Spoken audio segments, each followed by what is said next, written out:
Adani green पर एक हमारे दर्शक हैं स्नेहा गुप्ता जी, वो जानना चाहती हैं। इनकी 1000 शेयर हैं इनके पास और इनकी जो बाइंग है वो 30 रुपए के आसपास की है।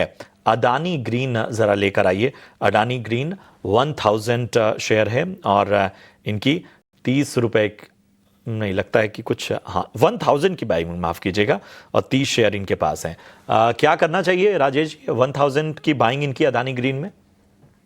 प्रशांत जी, एक अंडर परफॉर्मिंग स्टॉक है एंड इनफैक्ट अगर आप लास्ट 2 साल का चार्ट अगर निकाल के देखें तो एक रेंज में ही ट्रेड कर रहा है। लोअर लेवल्स पे बाइंग आती है एंड जैसे हायर एंड के आसपास 200 ईएमए के आसपास आता है तो वहाँ पे स्ट्रगल कर रहा है। तो सलाह ये होगी कि एग्जिट कीजिए। बाउंस आता है वापस 1000 लेवल्स के आसपास तो इनकी हाल फिलहाल की बाइंग दिख रही है।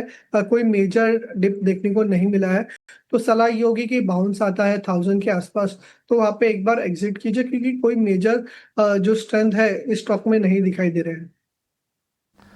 ठीक है, तो ये नजरिया अडानी ग्रीन पर आता हुआ, लेकिन इस बीच एक स्टॉक पर नजर डालेंगे जहां पर नतीजों के दम पर आज के सत्र में भारी गिरावट दिखी है और वो है टेक्समैको रेल। इनफैक्ट अगर आप स्क्रीन पर चार्ट लेकर आए तो पता चलेगा करीब 3.5% की गिरावट स्टॉक में आज के सत्र में दिखी है।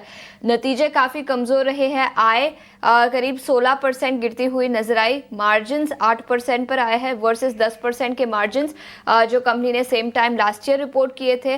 एबिटा में 33% की गिरावट दिखी है और प्रॉफिट आफ्टर टैक्स करीब हाफ हो चुका है। 30 करोड़ के आसपास प्रॉफिट आया है वर्सेस 60 करोड़ का प्रॉफिट जो कंपनी ने same time last year report किया था। तो नतीजे काफी कमजोर रहे हैं और इसके पीछे की वजह की बात करें तो याद रखें सप्लाई चेन डिसरप्शंस थे ग्लोबल मार्केट में और इसी के चलते यहाँ पर नतीजों पर इम्पैक्ट दिखा है। इनफैक्ट ऑर्डर बुक की बात करें तो 7000 करोड़ के आसपास कंपनी की ऑर्डर बुक पोजीशन अभी है और शॉर्ट टर्म सप्लाई डिस्ट्रप्शन ये एक मेजर वजह थी जिसके चलते नतीजे काफ़ी कमज़ोर रहे। स्टॉक आपके स्क्रीन पर 4% से ज़्यादा से भारी गिरावट के साथ कारोबार करता हुआ। राजेश, आपसे पूछना चाहूंगी टेक्समैको रेल टेक्निकल्स पर देखें तो आज की गिरावट के बाद 135 के आसपास स्टॉक है, क्या राय होगी आपकी?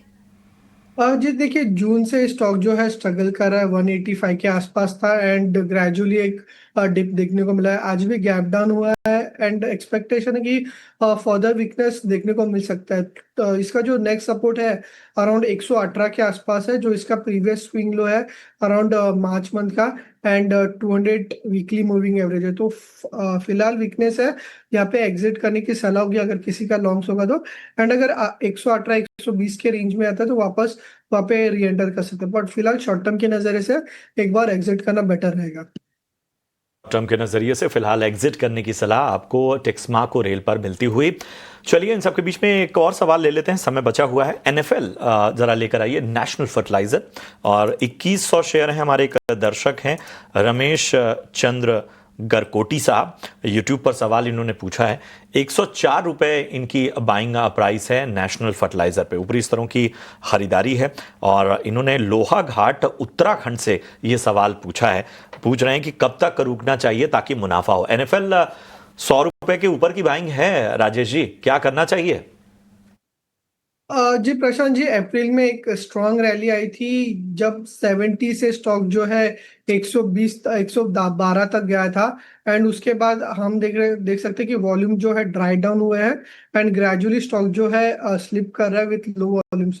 तो अभी फिलहाल रिट्रेस कर रहा है अपने प्रीवियस रैली को एंड 88 के आसपास इसका की रिट्रेसमेंट लेवल है।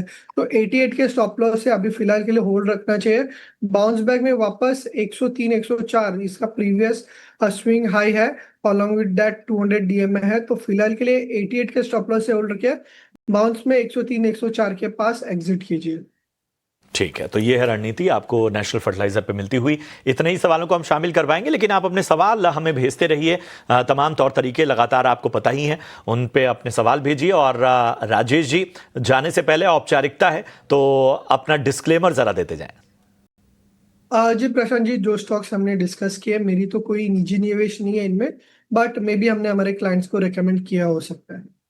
प्रिया राजेश जी, अपना कीमती समय देने के लिए और तमाम दर्शकों का मार्गदर्शन करने के लिए।